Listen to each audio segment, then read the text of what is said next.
The genesis for Parker's work in piezo was really the notion of reimagining what the division or the technology would look like in the future. It's the idea of creative destruction, where we really have to challenge ourselves to reinvent the business and the products that we're responsible for. The technology that was of interest to us is the electromagnet, and the electromagnet is used in just about everything we take for granted today.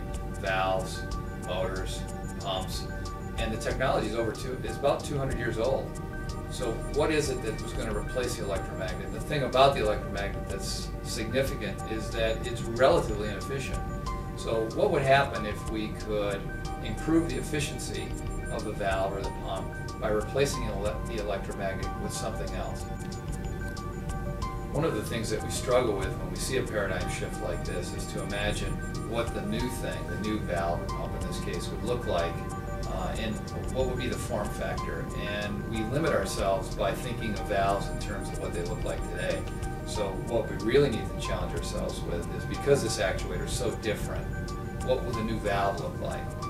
And that's where the really exciting things start to happen, because my guess is that 5, 10, 15, 20 years from now, they're going to look like nothing that we take for granted today.